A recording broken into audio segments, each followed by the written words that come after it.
not only to this committee, but to the nation, your service in Afghanistan, your sacrifice that we all know every time we see you.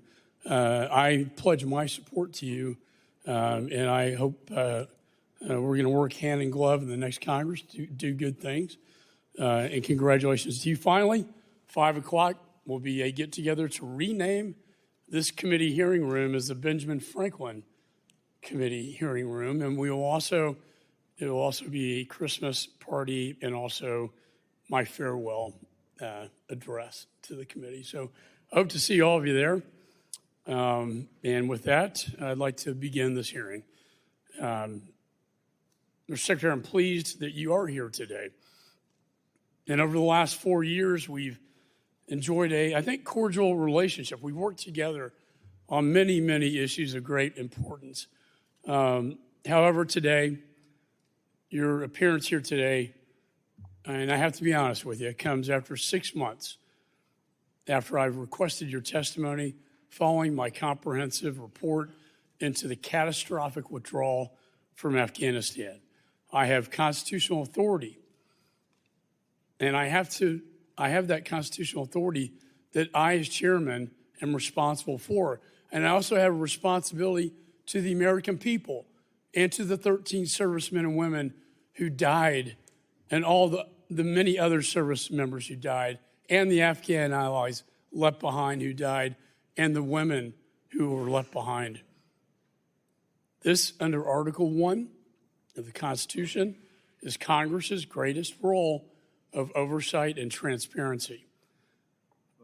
I would have to say I've been disappointed that you've ignored my request for your testimony, forcing me to subpoena you not once, but twice.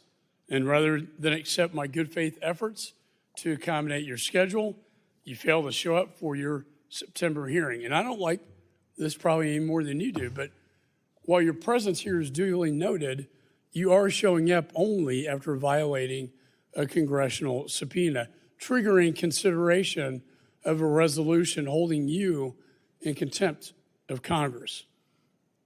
I've been more than accommodating during the process, but you and your staff have fought this committee every step of the way. The fact that you're here today on one of the last weeks of the 118th Congress clearly demonstrates my commitment to this critical issue, even in the face of persistent delays. You insist you have appeared before Congress 14 times, but the truth be told, that number is really misleading. You've not appeared once during my chairmanship to testify about the disastrous Afghanistan withdrawal before this committee. Twice you have appeared on the budget.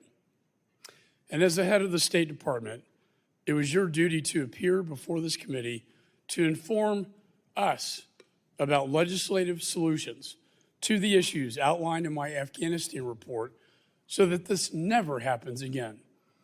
My only goal has been to work together with you, sir, to help prevent that such another catastrophic event, to prevent that from ever happening again. Instead, you prioritized this administration's political agenda, touting the failed withdrawal as a success. On April 14th, 2021, President Biden announced his decision to withdraw from Afghanistan, no matter what the cost, go to zero, were his words. As Secretary of State, you were entrusted with the protection of American interests and citizens overseas. You ignored the Taliban's violations of the Doha Agreement. You ignored objections by our NATO and Afghan allies. You ignored the security risk in keeping the U.S. Embassy in Kabul open, despite warnings from our top military advisors. You ignored the warnings of collapse by your own personnel, as evidenced by the July 2021 descent channel cable, one that I call a cry for help that was unanswered. And now, tragically, more than 3 years after this administration's disastrous withdrawal, you're finally here to take responsibility. Mr. Secretary, I've reviewed thousands of pages of documents produced in discovery by the State Department. I've conducted 18 transcribed interviews, led 8 hearings on the Afghanistan withdrawal.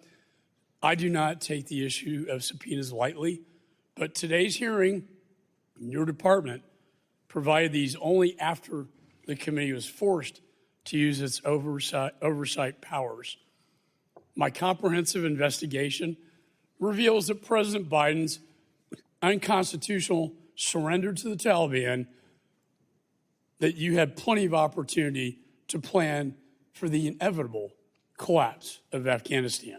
Instead, even with the warning bells sounding loudly, ringing loudly, you denied the imminent and dangerous threats to American interests, American citizens, and our decade-long Afghan partners.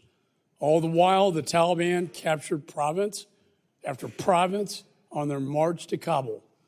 And rather than step up as America's chief diplomat, you delegated this responsibility. And as the Taliban Kabul was surrendered to the Taliban on August the 14th, 2021, you, sir, were vacationing in East Hampton, New York. I do not say that with delight. I say that as a fact.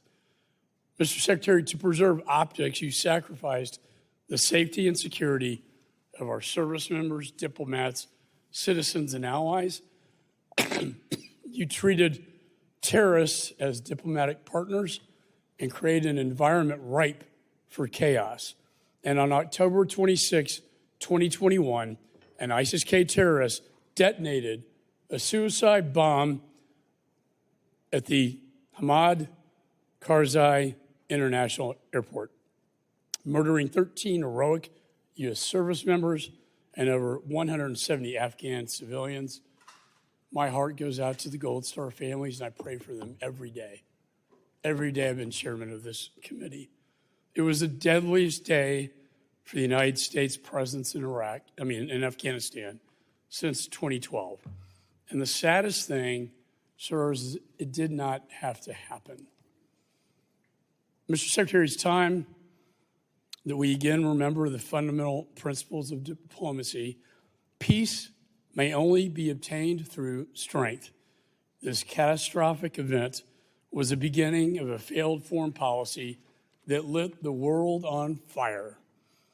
I welcome your testimony, and I hope we take the opportunity for you first to take accountability, and second, for us to move forward so this never happens again. As you are aware, we cannot fix a problem without first admitting that there is a problem.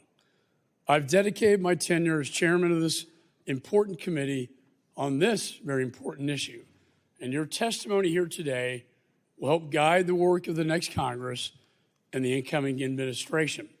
The American people, the U.S. service members, the veterans, and most importantly, our Gold Star families who are present here today deserve better. They deserve your candor, commitment, and transparency. With that, the chair now recognizes the ranking member, Mr. Meeks. Thank you, Mr. Chairman.